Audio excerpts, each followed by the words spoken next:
nuestro amante Padre Celestial, en el inicio de nuestra programación, acudo a tu trono de la gracia para que a través de tu Hijo amado, como nuestro único abogado y mediador, el único que intercede ante ti, tú derrames tu espíritu en esta programación para que tu palabra que va a ser presentada cale profundamente en el corazón de aquellos hijos tuyos que con sinceridad puedan estar sintiendo el deseo de conocerte para que hagas la obra en ellos conforme a tu voluntad. En el nombre de tu Hijo te lo pido y te doy las gracias. Amén. Amén.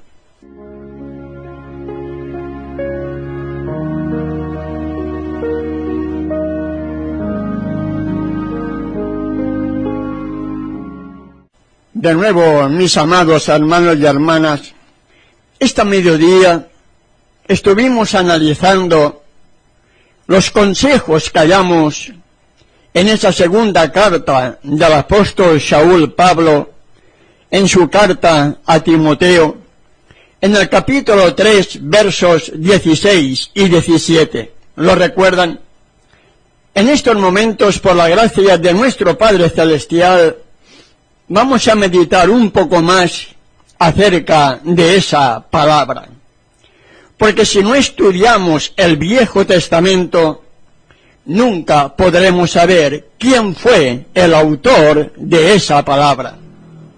Abriendo pues el Evangelio, las buenas nuevas de Juan, hallamos en el capítulo 1, verso 1, en el principio. Y la versión Reina Valera me habla acerca del verbo. Pero otras versiones hablan y nos dicen que era la palabra. Por lo tanto, el verbo y la palabra es lo mismo. Y vamos a saber quién era ese verbo, quién era esa palabra que habló en el Viejo Testamento, para que podamos comprender la importancia que debe tener para cada uno de nosotros estudiar, analizar, meditar en el Viejo Testamento.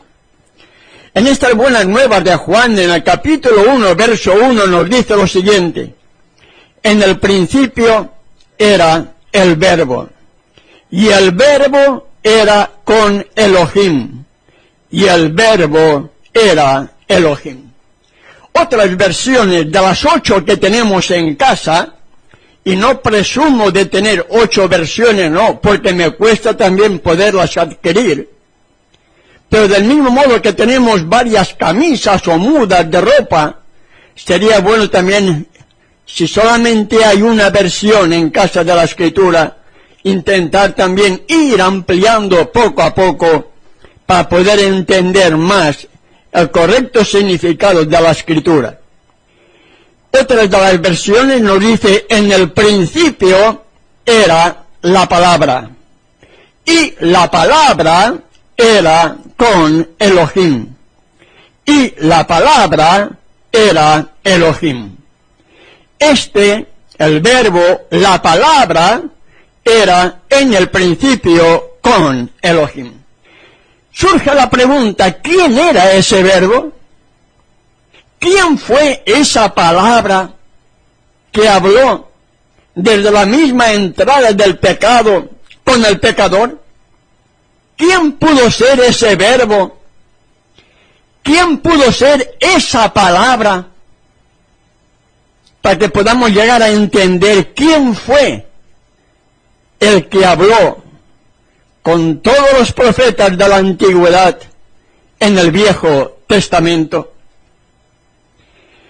Y en esas mismas nuevas de Juan, en el verso 14, nos dice lo siguiente, en el mismo capítulo 1: y aquel verbo, aquella palabra, fue hecho carne y habitó entre nosotros, y vimos su gloria, vimos su majestad, vimos su reverencia, gloria como del unigénito del Padre, lleno de gracia y de verdad.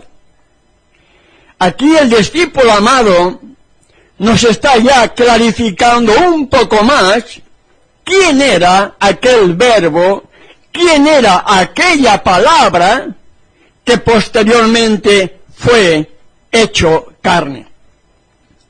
Y es evidente de que ese verbo, esa palabra, era el mismo Hijo de Elohim, quien que desde la entrada del pecado habló con Adán y Eva, habló con Noé, habló con Abraham, habló con Moisés en la zarza ardiente y condujo al pueblo de Israel durante aquellos 40 años en el desierto, como lo vamos a ver a continuación, y fue el mismo Hijo quien conversó con todos los profetas en el Viejo Testamento. En el principio era el verbo, en el principio era la palabra, en el principio era el Hijo, y el Hijo, la palabra, el verbo, era con Elohim, y el verbo, la palabra, era Elohim. ¿Por qué?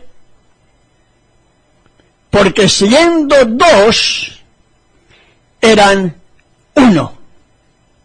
En carácter, en esencia, en propósito, porque solamente uno, igual al Padre, podía darlo a conocer. Vimos su gloria, gloria como del unigénito del Padre. El Hijo vino a magnificar el carácter del Padre.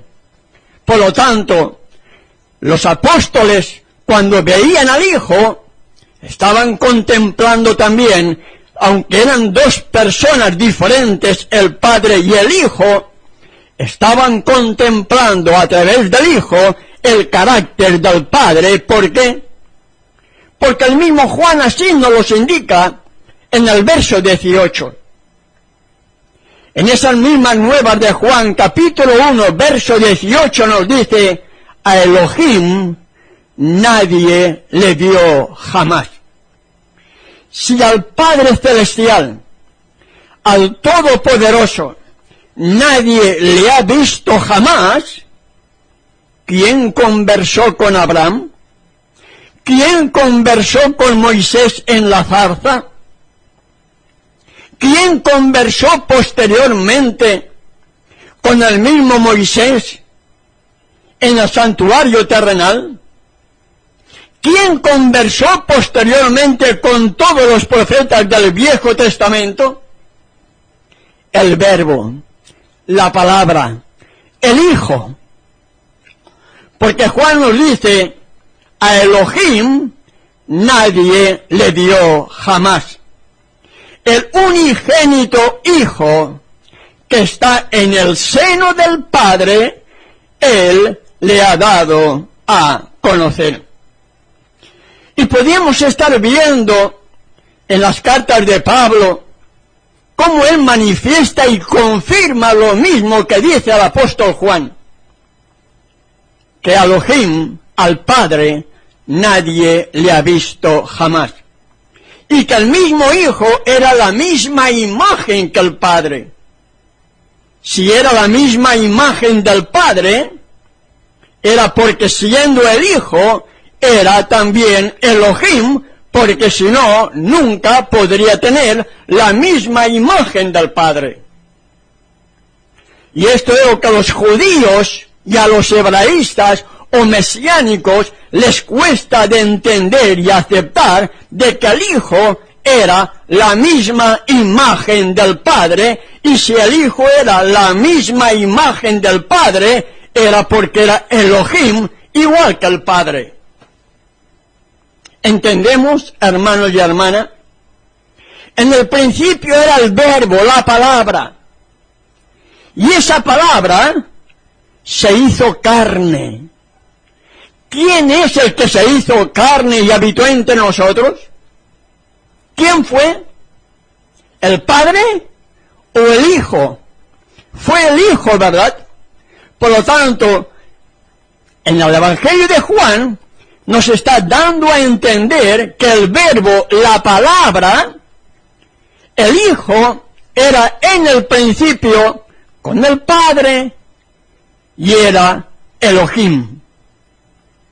Y que posteriormente, de acuerdo al cumplimiento del tiempo, aquel Verbo, aquella palabra, fue hecho carne y habitó entre nosotros, y vimos su gloria, gloria como del unigénito del Padre, lleno de gracia y de verdad.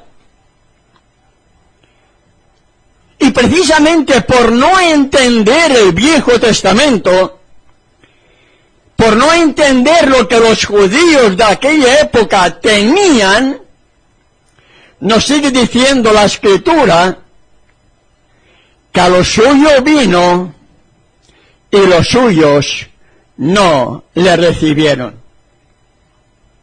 ¿A quién vino? A los suyos. Verso 11. Y los suyos no le recibieron. ¿Por qué?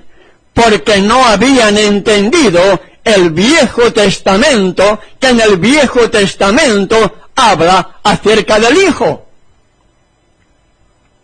Y por eso no lo habían entendido y por eso no lo aceptaron.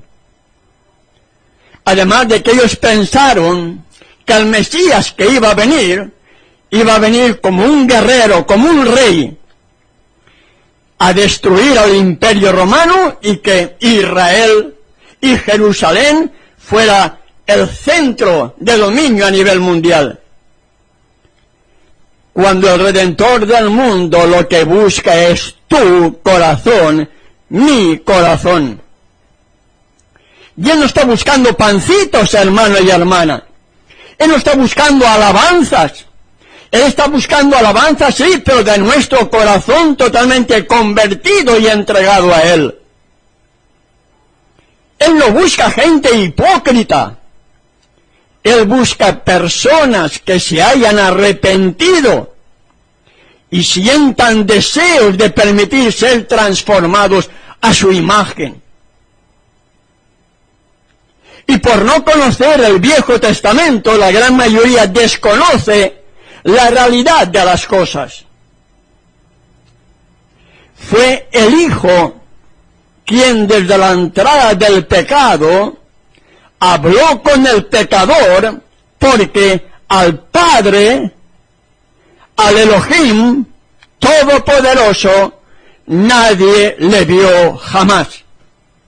Y si nadie le vio jamás, es evidente de que fue el Verbo, la palabra, el Hijo, quien se comunicó con el pecador. Y el mismo Saúl, Pablo, en su primera carta a los hermanos de Corinto, en el capítulo 10, versos del 1 al 4, nos indica quién era el que iba en la columna de nube, en la columna de fuego, y quién conducía a Israel durante la estadía en el desierto, y quién fue aquella roca que había sido golpeada. Y aunque en el Viejo Testamento aparece el nombre de Yahweh, Yahweh no es ningún nombre.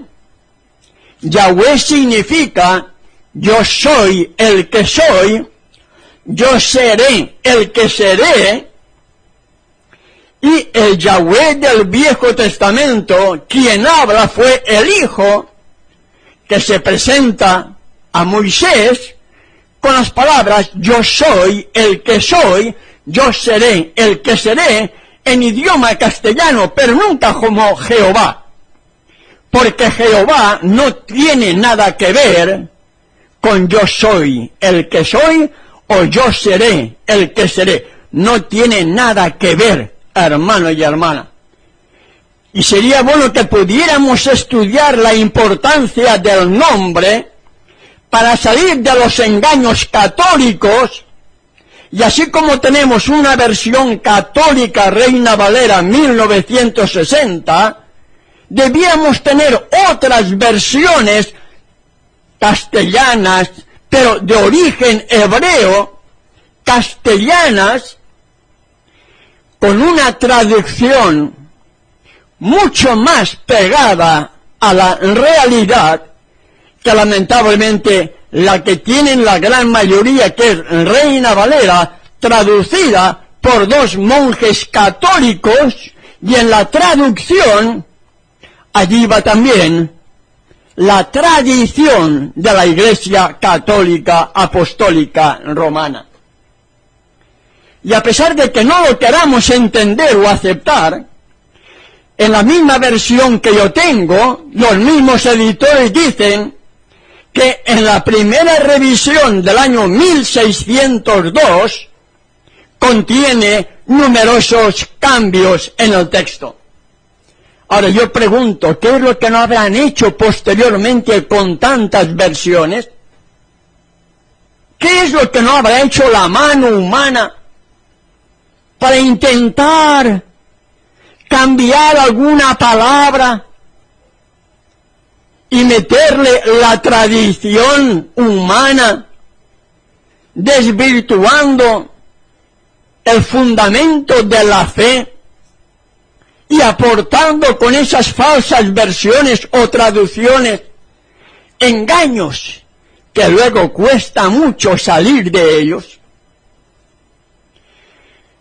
Pero aún así, hermano y hermana, una persona que tenga solamente la Reina Valera 1960, aunque solamente tenga esa versión, si uno estudia la Sagrada Escritura con humildad, con reverencia, con oración, comparando un pasaje con otro, nuestro Padre Celestial no ha permitido que todo haya sido manipulado por el hombre, porque estaríamos todos totalmente engañados y perdidos. Pero para eso hace falta tener sentido común. Hace falta tener deseos de estudiar la palabra. Hace falta deseos de aprender, deseos de salir de los engaños para ser una nueva criatura.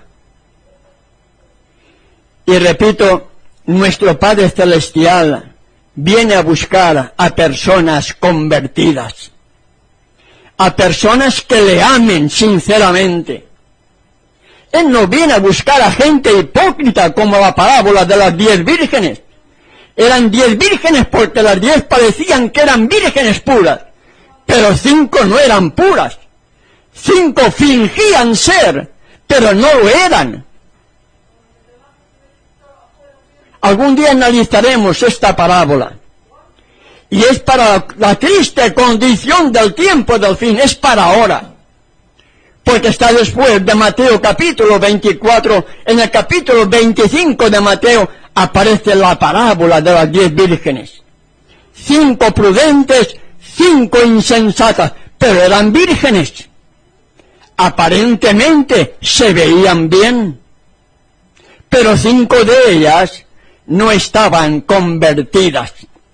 Aparentaban ser, pero no eran. Eran gaticas. Predicaban, pero no practicaban. ¿Me explico? Así dice la Escritura, será la triste condición de la última generación sobre esta tierra. Y cuidado, porque las 10 vírgenes es para los creyentes, no es para los incrédulos, no es para aquellos que no tienen nada, no, es para ti y para mí que estás escuchando este programa, hermano y hermana, es para nosotros. Es la triste condición de la iglesia del tiempo del fin. Y si tú eres iglesia, el mensaje es para ti y el mensaje es para mí. Y mucha gente se dedica simplemente al pancito, a un cántico de alabanza. Pero ¿cómo está tu corazón ante el Creador? Si tuvieras que ser llamado hoy al descanso, ¿dónde estarías? ¿Entre los perdidos o entre los salvos? Y eso posiblemente nunca te lo hayan dicho, pero todos vamos a tener que comparecer delante del tribunal de Yahshua y seremos medidos, pesados en la balanza para dictaminar hacia dónde va nuestro destino, vida eterna o muerte eterna. Y allí en 1 Corintios capítulo 10, versos del 1 al 4, el apóstol Saúl nos dice lo siguiente: porque no quiero, hermanos, que ignoréis que nuestros padres todos estuvieron bajo la nube y todos pasaron el mar. Saúl está diciendo que nuestros padres, todos aquellos que salieron de Egipto, todos estuvieron bajo la nube y todos pasaron el mar. Y todos en Moisés fueron sumergidos en la nube y en el mar. Y todos comieron el mismo alimento espiritual y todos bebieron la misma bebida espiritual, porque bebían de la roca espiritual que los seguía. Y la roca, ¿quién era? Yahshua.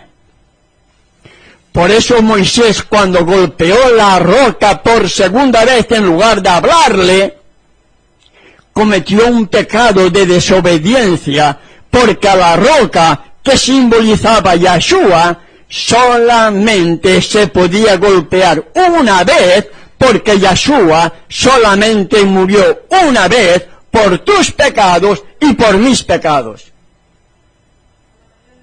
Entonces, ¿quién era el que iba en la nube, en la columna y en el santuario? ¿Quién era? ¿Quién era aquella roca? Yahshua. El mismo Hijo, hermano y hermana que me escucha. Limpiemos nuestra mente de prejuicios. El Jehová, el Yahweh del Viejo Testamento, era el Yahshua en el Nuevo Testamento. El Yahweh del Viejo Testamento era el mismo Hijo quien posteriormente se hizo carne y habitó entre nosotros. Y el Padre se lo dio todo a Él, porque Él, o a través de Él, viene nuestra redención. Lo hallamos en el libro de Isaías, hermana y hermana. El libro de Isaías es tremendo. Todo el Viejo Testamento hay unos libros que son tremendos. Y si no los estudiamos, entonces estamos a la deriva. Somos como aquel que camina, dice que es cristiano, pero no sabe nada. Le preguntas y no sabe qué responder. Por favor, es hora que despertemos, hermano y hermana.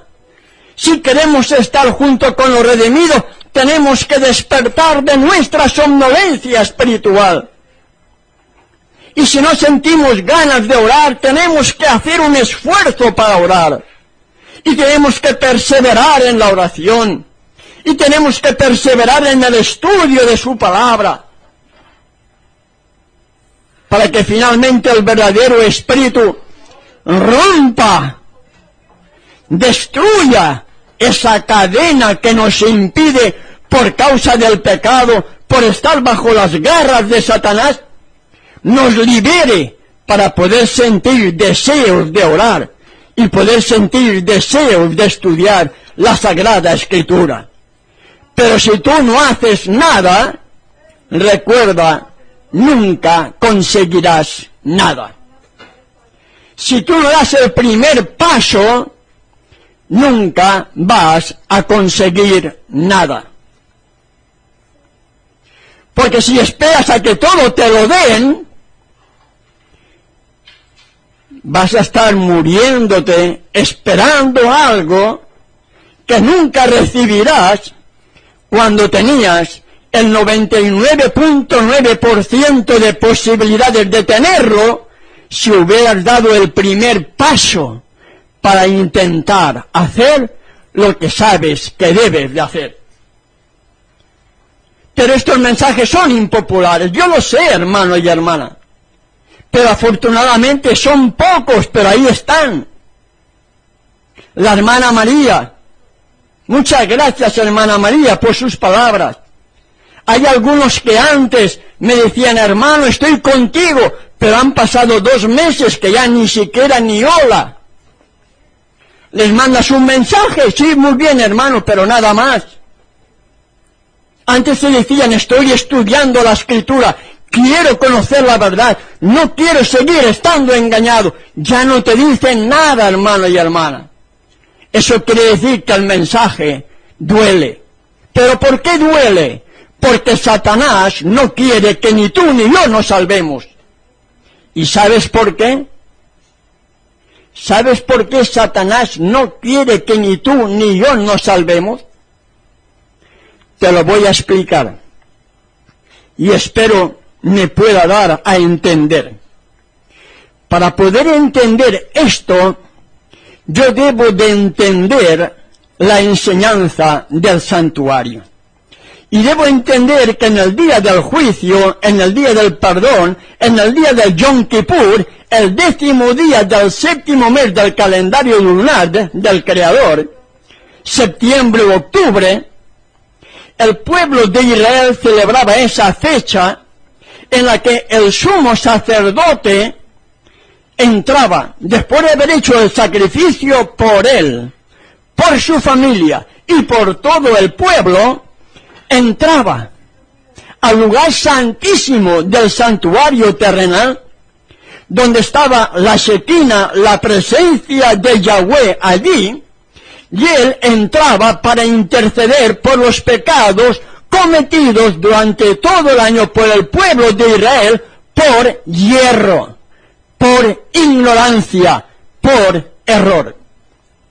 Y todos esos pecados, una vez hecho ya esa obra mediadora, el sumo sacerdote salía y ponía su mano sobre un macho cabrío, traspasando los pecados del pueblo que habían sido pasados al lugar santísimo del santuario terrenal, eran pasados sobre el macho cabrío era símbolo de Azael, de Satanás, y ese macho cabrío, cargando con todos los pecados del pueblo cometidos durante el año por ignorancia, era llevado a un lugar solitario y allí tenía que morir.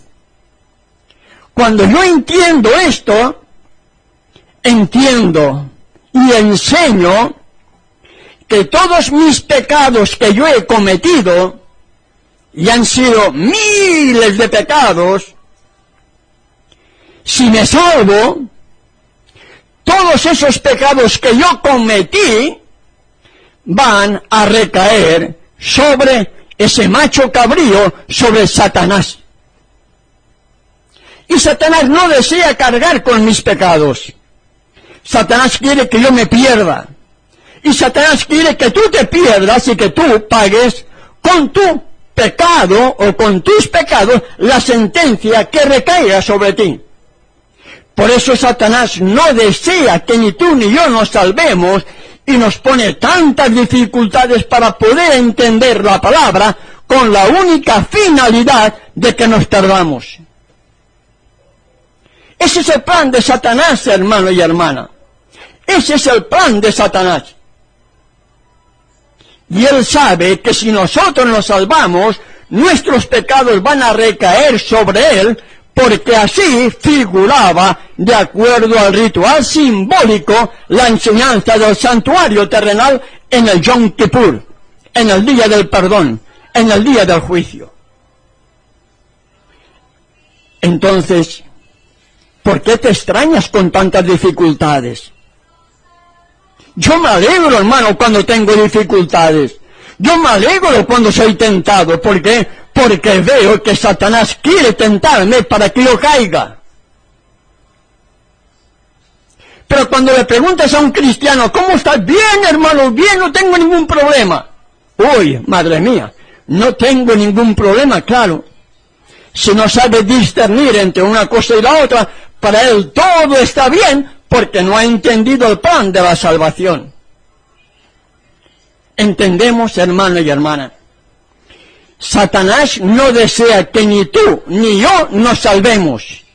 Ahora depende de ti y depende de mí nuestra salvación. Si no estudiamos la Escritura, si no conocemos la Escritura, vendrá un viento de doctrina por el este y nos llevará hacia el oeste.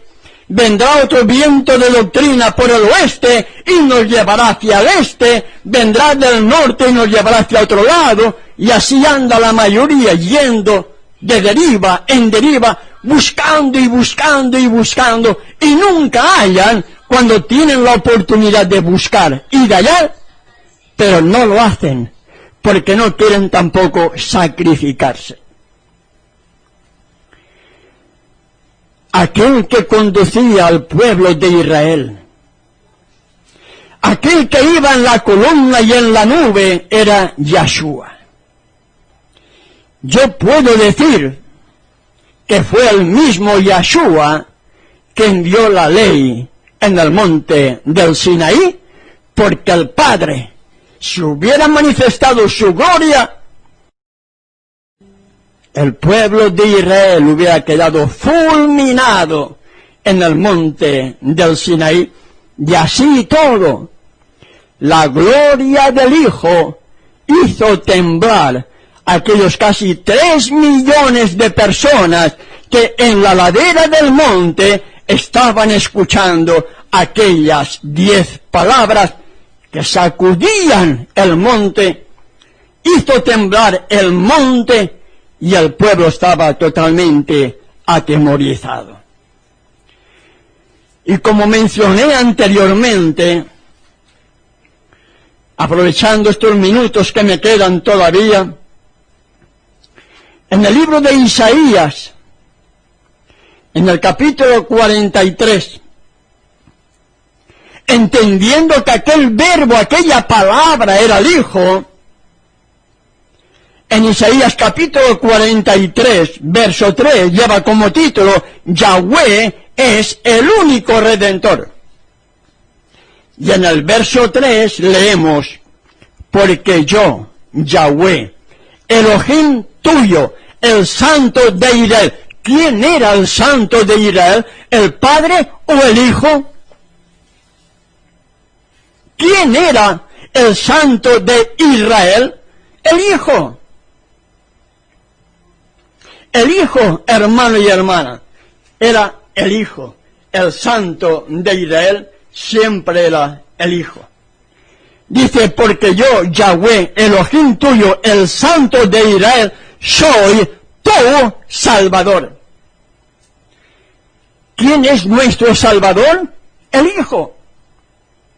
No hay otro nombre bajo el cielo dado a los hombres en que tú y yo, como pecadores, podamos ser salvos. Y en el nombre de Yahshua se doble toda rodilla en el cielo y en la tierra. Soy tu Salvador. Y nos sigue diciendo el verso 11. Yo Yahweh, y fuera de mí no hay quien salve.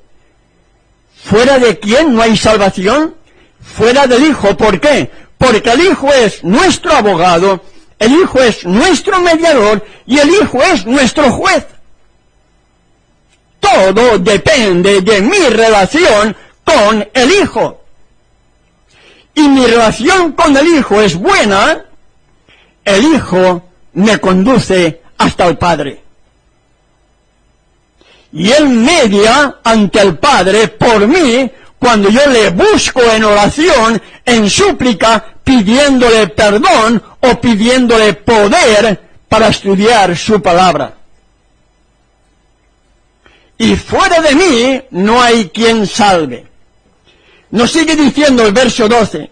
Yo anuncié y salvé, e hice oír, y no hubo entre vosotros Elohim ajeno. Vosotros pues sois mis testigos, dice Yahweh, que yo soy Elohim. Y nos sigue diciendo el verso 14. Así dice Yahweh, Redentor vuestro, el Santo de Israel. ¿Quién es mi Redentor? ¿Quién es? El Hijo, hermano y hermana. Veamos el mismo libro de Isaías, porque veo que me quedan ya pocos minutos, capítulo 48, verso 17. Así ha dicho Yahweh, así ha dicho el Verbo, así ha dicho la palabra, así ha dicho el Hijo, Redentor tuyo, el Santo de Israel. Y veamos para concluir el capítulo 51, verso 12. Y meditemos bien, hermano y hermana, en lo que vamos a leer a continuación. Meditemos bien porque es muy importante entender quién es el Espíritu Santo. Que podamos entender quién es el verdadero Consolador. Isaías capítulo 51, verso 12. Yo soy vuestro Consolador. Yo soy el Espíritu Santo. El único que tiene el Espíritu de Santidad, el único que tiene el Espíritu del Padre es el Hijo. Yo soy vuestro Consolador. El Verbo, la Palabra, quien vino aquí a esta tierra, se hizo carne, habitó entre nosotros y nos dice, yo soy tu abogado, yo soy tu mediador, yo soy tu Consolador. ¿Entendemos, hermano y hermana?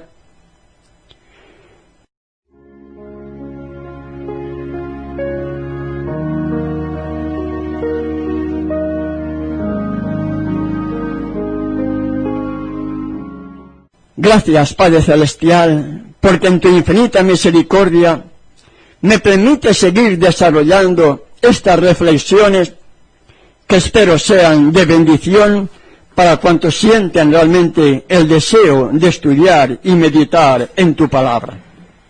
Permite, Padre Celestial, que tu Espíritu siga sensibilizando los corazones de aquellos hijos tuyos que te están buscando con sinceridad, para que ellos puedan también entender tu palabra y podamos todos salir de los engaños y seguir preparándonos para ese encuentro contigo.